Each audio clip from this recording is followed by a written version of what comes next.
All right, shalom, shalom. First and foremost, we want to give all praises, honor, and glory to Yahweh, Ba'ashem, Yahweh Shai, Ba'ashem Rekakwadash. Giving double honor to the apostles and the elders of the great millstone. Shalom to the hopefully elect. Shalom to all the brothers out here laboring in this truth with sincerity. Shalom to the few sisters that watch. It's coming back with another lesson, and we're going to go into the tribe of Gad with this lesson. You know, as we see the 12 tribes of Israel, and the tribe of Gad is a part of the northern kingdom and is also known as the North American Indians. And we're going to prove that, you know, through scriptures, through artifacts, through history, you know, to be exact. So let's go to the scriptures. And we'll go to the book of Genesis, chapter 30, and we'll start at verse 9. It says, when Leah saw that she had left bearing, she took Zilpah, her maid, and gave her to Jacob to wife. It says, and Zilpah, Leah's maid, bare Jacob a son. And Leah said, a troop cometh. And she called his name Gad. And when you go into Gad, it actually means troop.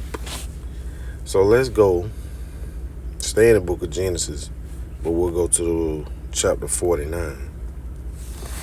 And we'll drop down to verse 19. It says, Gad, a troop shall overcome him, but he shall overcome at the last. And what is meant by a troop shall overcome him? That's when Esau, Edom, you know, came to America and, you know, overthrew Gad, you know, raped, robbed, pillaged, you know, murdered, and just overtook Gad, you know, through violence, you know, through being subtle at first, you know, because this devil could not survive.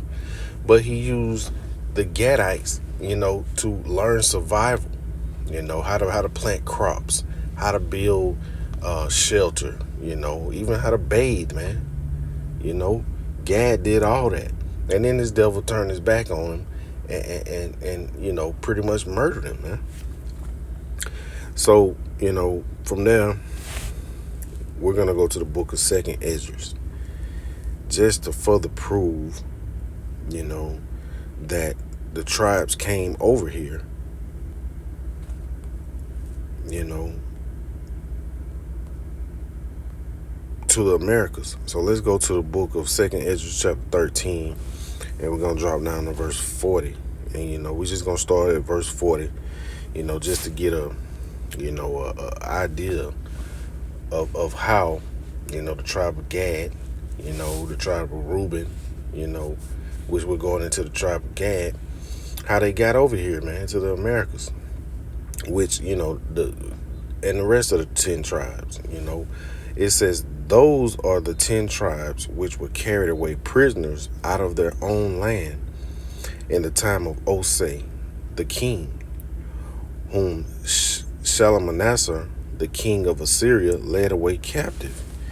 And he carried them over the waters, so came they into another land. It says, but they took this counsel among themselves, that they would leave the multitude of the heathen and go forth into a further country where never mankind dwelt. That's how they got over here, man. That decision was made to come over here. No one dwelt in the America before the northern kingdom, you know, mainly the tribe of Gad, came over here, man. And that's a known fact. That's why they're known as Native Americans, because they were the first people to ever settle here. So it says that they might keep their statutes, which they never kept in their own land, you know. So it says, and they enter into the Euphrates by the narrow places of the river, for the Most High then showed signs for them, and held still the flood till they were passed over. So Yahweh Shem Shah, well, our Lord Yahweh, you know, it says the Most High showed them how to get over here, man. You know, they were led over here, you know, whether it be by a chariot, you know, it doesn't say, but they were led over here, by way of the Most High. It says, and he held still the flood till they were passed over. It says, for through that country there was a great way to go, namely of a year and a half. So it took a year and a half to get over here. It says, and the same region is called Ashereth. Then dwelt they there until the latter time, and we're in the latter time right now. Says, now when they shall begin to come, and then it goes on. But that's pretty much the point, That's how they got to the Americas, whether people want to believe it or not. So, let's see where we want to go. Let's just go here. This is the Los Lunas Decalogue stone. And right here it says it's a hoax. These devils always put something in there to further unbelief, But we, through the spirit and power of Yahweh Hashem Yahushua, know this to be true, and we can prove it. It says, is a hoax associated with a large boulder on the side of a hidden mountain near Los Lunas, New Mexico, about 35 miles south of Albuquerque. It says that bears a 9-line inscription carved into a flat panel. The stone is known as the Los Lunas Mystery Stone, or the Commandment Rock. It says the stone has gained notoriety in that some claim the inscription is pre-Columbian. Pre-Columbus, man. Why wouldn't it be pre-Columbus? Columbus was like these devils lied to us, coming up in this wicked school system, man, saying Columbus discovered America, which is totally false, man. And the scriptures prove that. This devil didn't discover nothing. According to the so-called white history, Edomite history, yeah, he discovered something. But, the Israelites was already here, man. It says, therefore, proof of early Semitic contact with the Americas, standard archaeological evidence contradicts this, however. And who we supposed to believe? The scriptures are Esau, Edom, man. We can care less about what you think is a hoax. We know this is true through the spirit and power of Yahweh Hashem Yahushua. So that's it on that. Matter of fact, let's go to this. It's 9 minutes long. Lord willing. We won't watch the whole thing. But, as you see it right here, you can see it says Native Americans wrote in ancient Hebrew, further proving what we just read about the Los Lunas stone. It says, we'll get into it. Let's see, man. This is 9 minutes and 45 seconds. We might skip around just to get to the points. But, this is a great video to watch, man. And this is by way of Glenn Beck, of all people, As we see, it's 15 years ago. So this knowledge is out. So let's get into it. Is made up of 606 feet, 606 feet, 606 feet, 606 feet, 606. It's made up of stades, exactly the same. Now, if that's not interesting enough, look at the angle of the Great Pyramid of Giza. If you take the angle of the Great Pyramid of Giza, the slope is 51.8 degrees. Let's go back to the earthworks. If you measure the line that goes straight through the center of the structure, right here, and then you go true north, it's 51.8 degrees. That angle is exactly the same angle as the pyramids of Giza. It is the same map. And this is showing you that the Israelites built the pyramids, Hey, man, we're great people. Everywhere we go, we build the nation. We build the city up. We build the cities. We build the nations. We create culture. We built this so-called American culture, man. Without us, this place would be like a piece of stale bread, man. No flavor. We make this place, man. So let's continue on. The same calculations as ancient Egyptians. Let me show you one more connection. In 1860, David Wyrick, he's a guy who surveyed the Newark earthworks. He was digging into a mound near those earthworks, and he found a wooden coffin made of oak. They opened up the coffin and found a skeleton of a man holding a little box that was about 8.10 inches in size. The box had been cemented shut here. This, by the way, is sitting in Ohio. Well, he opened up the box and he found a little man inside, a little black stone. They took it to scholars and they looked at it. The man seems to be carrying something, and there's writing here at first they couldn't recognize. The writing is, they thought in 1860, some sort of Hebrew. Well, finally, about 20 years later, they found some rabbis living in the area, and the rabbis looked at that and they could read it. They said it was an old kind of block Hebrew, and it was a rendition of the Ten Commandments. Now, Okay, he just called it a block Hebrew, which we noticed to be the Paleo Hebrew, man. All the facts are there, you know. Esau Edom is a liar, man. And through the spirit, like I say, keep saying, through the spirit and power of Yahweh Shem Yahushua, we know this to be true. And that's why these people are going to suffer, man. You got people that's constantly coming up against what we saying. People constantly coming up against the teachings of the Hebrew Israelites. You know, as the Elder Manak Zakba is showing, you know, all these scoffers, man. You know, these people are going to suffer in that day. And we're going to laugh, you know, because of their unbelief when all the facts are in your face, man. And this also eradicates the belief that all Israelites will be so-called black, you know, which is total nonsense, man. So let's continue on.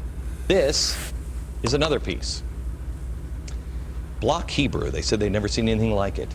Mainstream archaeologists at the time called this a hoax. But then in 1900, or just about after 1900. Okay, so they call that a hoax. The same way they call the lost lunar stone a hoax. So, you know, these devils, anything they don't believe or they want to, you know, cover up history, they say it's a lie. So let's continue on. In Israel, they found the same block-style Hebrew writing. Mainstream archaeologists still dismiss the findings. They found it in Israel and they found it in Ohio. But there was another stone that they found that they couldn't argue. This is the Bat Creek stone. It was found during the course of an official Smithsonian evacuation. The Smithsonian didn't understand the meaning of the writing on the stone.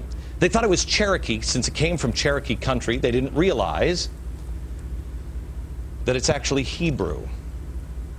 They had published this originally upside down. They threw it in a box at the bottom of the Smithsonian, put it in the basement. Many years later, a scholar took it out of the box, looked at it, and went, oh my gosh, it's upside down. It's Phoenician, ancient Hebrew. So what's going on here? What is that about? Where is that history? You know, this devil whitewashed it and covered it up. But that's enough on that video, man. You know, we could watch the whole thing, man, you know, because it's more proof. But, you know, brothers, you know, and anybody else can watch it, you know, in their own time, man. It's right there. So, you know, when it says a troop will overcome them, you know, Esau Edom came over here, man, you know, and totally destroyed the tribe of Gad through war, you know, through biological warfare. And we're going to get that, man. You know, I went to Chat GPT and basically asked what weapons were used against the North American Indians. You know, so this going into a troop overcoming them. It says the weapons used against Native Americans in North America changed over time depending on the period. Early colonization, frontier wars, U.S. expansion. It says the region and the technologies available. Here's a breakdown. It says early European melee weapons, steel swords, rapiers,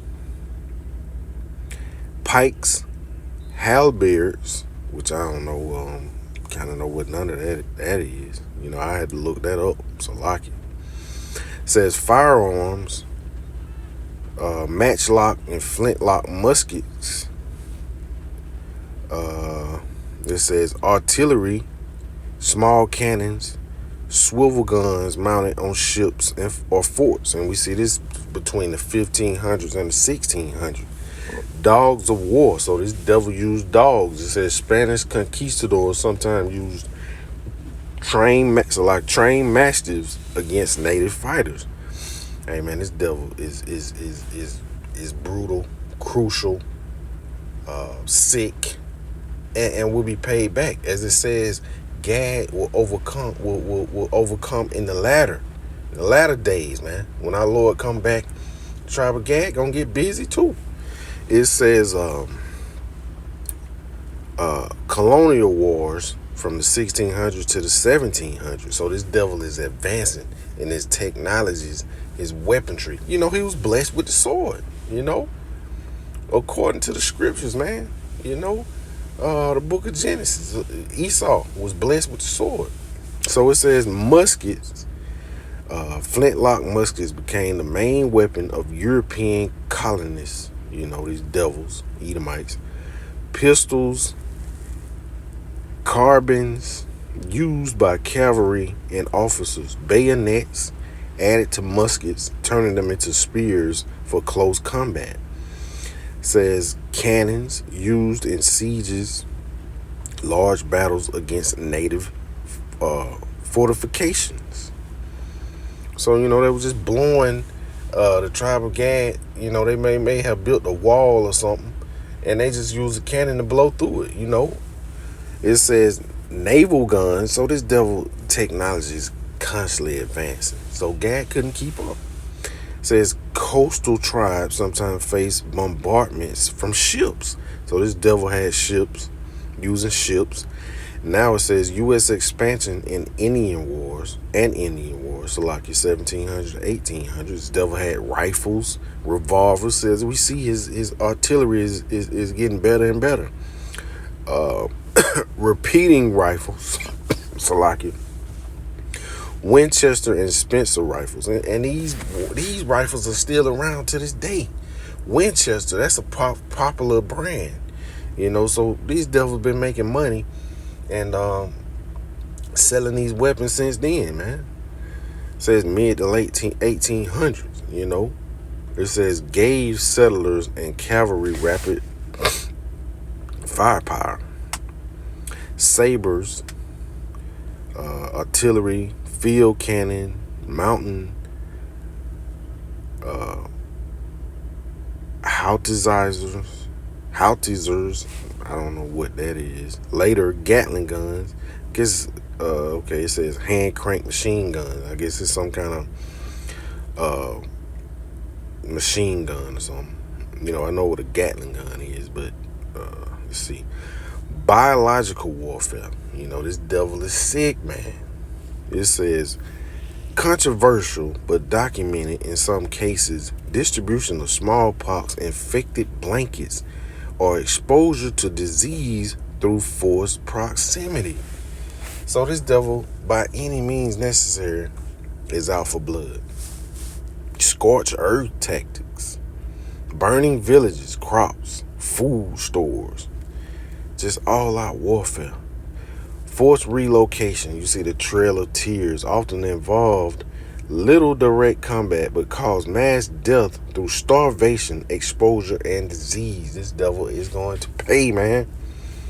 Later, 1870s through the 1890s, says the U.S. military employed repeating rifles. So even the U.S. military got involved in the brutal murder. It says Gatling guns and eventually rapid-fire artillery, which native warriors, often relying on bows, lances, and trade firearms, struggled to match. You know, they were outgunned.